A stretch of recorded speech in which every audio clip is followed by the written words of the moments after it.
Hello everyone, welcome to FarmerOx YouTube channel. FarmerOx के YouTube educational channel में आपका स्वागत है। आज के वीडियो लेक्चर में हम डिटेल में स्टडी करेंगे निफाफेनेक के बारे में। तो हम सीखेंगे ये मेडिसिन के बेसिक यूज़ के बारे में, साथ ही जानेंगे उसका डोज क्या होता है, सीखेंगे उसके side effect, warning and contraindications को डिटेल में, और जानेंगे कि कौन सी बीमारी में निफाफेनेक दवा जो है वो यूज़ की जाती है। तो expert lecture by Amar sir, assistant professor and founder of FarmerOx. Thank you for being FarmerOx family. Updated रहिए फार्मर नॉलेज के साथ, सीखिए अलग अलग बीमारियों के बारे में, उनके उपचार के बारे में, दवाइयों के बेसिक यूज़ के बारे में, dose, side effects, warning and contraindications को डिटेल में 1 साल तक अफोर्डेबल प्राइस में सरल भाषा में फार्मरऑक्स के ऐप ऊपर। तो Android user Android app download करें, आईफोन यूज़र ऐप स्टोर से, लिंक आपको डिस्क्रिप्शन बॉक्स में मिल जाएगी, या फिर 9016312020 नंबर पर आप हमें कॉल या व्हाट्सएप कर सकते हैं। तो आप समझते हैं निफाफेनेक मेडिसिन के बारे में। तो ये एक ऐसे क्लास का मेडिकेशन है कि जिसको हम non steroidal anti inflammatory drug कहते हैं, और इसके पास 2 तरह की प्रॉपर्टी है। एक है एंटी इन्फ्लेमेटरी और दूसरी एनाल्जेसिक। एंटी इन्फ्लेमेटरी मतलब कि ऐसी मेडिसिन की जो सूजन कम करती है, और एनाल्जेसिक मतलब कि ऐसी दवाई कि जो दर्द को कम करती है, पेन किलर के तौर पे काम करती है। तो निफाफेनेक क्या करता है, स्पेशली हमारी बॉडी के अंदर जब ऐसे केमिकल्स प्रोड्यूस होते हैं कि जो पेन के लिए रिस्पॉन्सिबल होते हैं, सूजन के लिए रिस्पॉन्सिबल होते हैं, जैसे कि जो प्रोस्टाग्लैंडिन का जो सिंथेसिस होता है, तो उसकी इफेक्ट को इनहिबिट करके अपनी फार्माकोलॉजिकल एक्शन देता है, और स्पेशली ये ब्लॉक करता है COX-1 एंड COX-2 एंजाइम को, कि जिससे आगे जाके प्रोस्टाग्लैंडिन का सिंथेसिस ना हो, और प्रोस्टाग्लैंडिन ना बने तो ऑटोमेटिकली जो पेन के लिए जो रिस्पॉन्सिबल मेडिएटर्स होते हैं वो इनहिबिट हो जाते हैं, जिससे वो एक एनाल्जेसिक प्रॉपर्टी हमें देता है, और सूजन के मेडिएटर्स कम हो जाते हैं, जिसके कारण वो एक एंटी इन्फ्लेमेटरी एक्शन भी देता है। तो मार्केटेड फॉर्मुलेशंस की हम बात करें तो खासकर ये ऑप्थेल्मिक सस्पेंशंस के तौर पे अवेलेबल होता है, कि जो आँखों की बीमारियों में खासकर यूज़ किया जाता है। तो उसकी मेकेनिज़्म हम समझे तो जैसे मैंने अभी आपको शॉर्ट में बताया कि यहाँ पे एक पूरा पाथवे आप देखो, तो जो अराचिडोनिक एसिड होता है वो आगे जाके COX-1 और COX-2 एंजाइम को यूटिलाइज करके तैयार करता है प्रोस्टाग्लैंडिन्स, और ये प्रोस्टाग्लैंडिन्स मेडिएटर्स होते हैं पेन के लिए, इन्फ्लेमेशन और फीवर के लिए। तो जब भी प्रोस्टाग्लैंडिन्स रिलीज होता है तो प्रॉब्लम ये होती है कि जहाँ पे भी ये रिलीज होता है वहाँ पे सूजन प्रोड्यूस करवाता है, मतलब कि वहाँ पे आपको सूजन हो जाती है, इन्फ्लेमेशन हो जाती है, वहाँ पे दर्द होता है, और कई बार लोगों को फीवर भी होता है। तो ऐसी कंडीशन में जब ये आप COX एंजाइम को इनहिबिट कर देते हैं तो आगे जाके प्रोस्टाग्लैंडिन का सिंथेसिस नहीं होता, और प्रोस्टाग्लैंडिन ना होने के कारण जो पेन प्रोड्यूस करने वाले जो केमिकल्स है, सूजन प्रोड्यूस करने वाले जो केमिकल है, वो इनहिबिट हो जाती है, और जिससे ये मेडिकेशन अपना काम करती है। तो निफाफेनेक के हम देखें तो स्पेशली ऑप्थेल्मिक सस्पेंशंस अवेलेबल है, कि 2 स्ट्रेंथ में अवेलेबल होते हैं। एक स्ट्रेंथ रहती है 0.1% उसका सॉल्यूशन रहता है, और दूसरा रहता है 0.3% सॉल्यूशन। तो इस तरह से उसके आप जितने भी मार्केटेड फॉर्मुलेशंस देखें तो वो आई ड्रॉप्स के तौर पे ही होगा। आपको इसके कभी भी टैबलेट या फिर दूसरे जेल फॉर्म अवेलेबल नहीं मिलेंगे, ना ही उसका इंजेक्शन होता है। सिर्फ ये मेडिकेशन जो है वो आई ड्रॉप्स के लिए ही यूज़ किए जाते हैं, जिसके बहुत सारे अलग अलग ब्रांड नेम से उसके मार्केटेड फॉर्मुलेशंस आपको देखने को मिलेंगे। तो खासकर 5 ml का ये आई ड्रॉप्स रहते हैं, और इसकी जो स्ट्रेंथ हम कहें तो 0.1% जो है वो सबसे ज़्यादा पॉपुलर है, और बहुत कम यूज़ होते हैं 0.3% में, बट सबसे ज़्यादा आप देखो तो 0.1% में ही ये यूज़ होते हैं। तो अब उसके इंडिकेशंस या फिर उसके बेसिक यूज़ को समझ ले कि कौन से अलग अलग मेडिकल कंडीशंस के अंदर निफाफेनेक के जो ड्रॉप्स है वो यूज़ किए जाते हैं।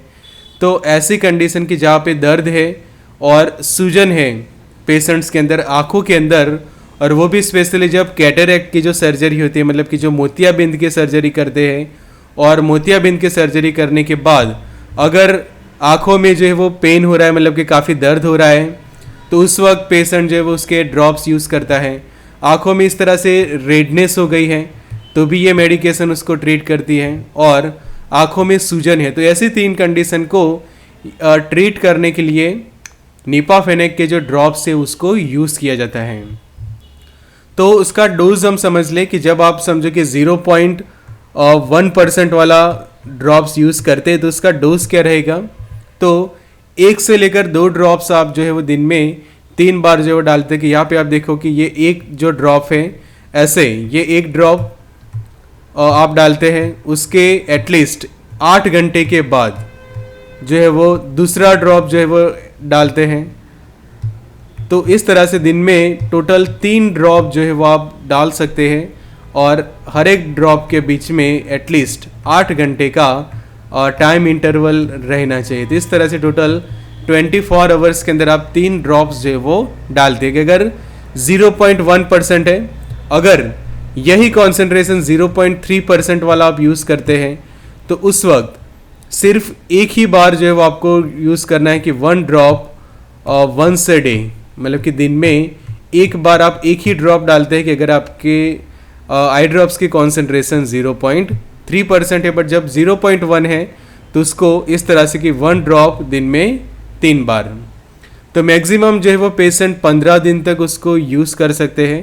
कि जो एडल्ट के लिए 1 ड्रॉप या फिर 2 ड्रॉप आप दिन में 3 बार डाल सकते हैं, और अगर 0.3 है तो 1 या फिर 2 ड्रॉप दिन में एक ही बार डालें। सेम बच्चों के लिए देखिए तो उससे हाफ डोज हो जाएगा, मतलब कि सिर्फ एक ही ड्रॉप डालना है बच्चों के अंदर दिन में 3 बार, और वो भी मैक्सिमम 15 दिन के लिए। तो इस तरह से उसका हो जाएगी ड्रॉप्स की डिटेल। अब उसके साइड इफ़ेक्ट्स हम समझे तो अगर आप ये आई ड्रॉप्स डालते हैं तो एक तो आपको सर दर्द हो सकता है, हेडेक जैसा आप फील कर सकते हैं। फिर नाक से पानी आना, मतलब कि जो बहती नाक की जो कंडीशन हम कहते हैं, रनी नोज, ऐसा एक साइड इफ़ेक्ट डेवलप होता है। बिकॉज जो हमारे एनाटॉमी के तौर से देखें तो जो ईयर है, नोज़ होता है और जो टंग है, वो तीनों एक दूसरे से जो वो कनेक्टेड होते हैं। तो जब आई ड्रॉप्स आप डालते हैं तो कई बार आपके माउथ के अंदर भी आप अनकंफर्टेबल थोड़ा सा फील करते हैं, जिसके कारण कई बार नोज़िया वॉमिटिंग जैसा भी पेशेंट को हो जाता है। और नोज़ में हम देखें कि जो नाक में से पानी आ सकता है। और दूसरे कुछ साइड इफ़ेक्ट्स देखें तो जो आपकी जो आंखें होती है वो स्टिकी, मतलब कि एक दूसरे से चिपक जाए ऐसा आप फील करेंगे।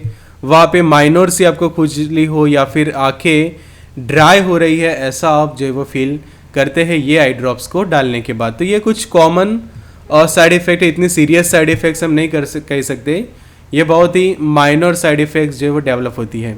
बट कुछ केसेस में सीरियस साइड इफ़ेक्ट्स देखने को मिलते हैं, जैसे कि रेड या फिर ब्लडी आइज की, जिसको कहते हैं कि लाल या खूनी आंखें, मतलब कि आंखों में से जैसे खून आ रहा हो ऐसे काफ़ी लाल हो जाती है आंखें ये ड्रॉप्स डालने के बाद। तो वो इंडिकेट करती है कि आपको ये मेडिकेशन की एलर्जी है। तो तुरंत ये मेडिकेशंस के ड्रॉप्स को यूज़ करना जो है वो बंद कर देना चाहिए, बिकॉज ये एक सीरियस साइड इफ़ेक्ट है। तो कभी भी ड्रॉप्स को यूज़ नहीं करना चाहिए कि अगर आपको ऐसी कोई सीरियस साइड इफ़ेक्ट्स जो है वो देखने को मिलती है। फिर आँखों में चुभन जैसा आप फील करें, ऐसे कुछ सीरियस साइड इफ़ेक्ट्स डेवलप होते हैं। ये ड्रॉप्स डालने के बाद आपको ऐसा लगे कि आँखों में किसी चीज़ चुभ रही है, चुभन जैसा आप फील करके, जिसको इंग्लिश में प्रिकिन आइज कहा जाता है, तो ऐसा फील करें तो भी ये आई ड्रॉप्स को यूज़ ना करें।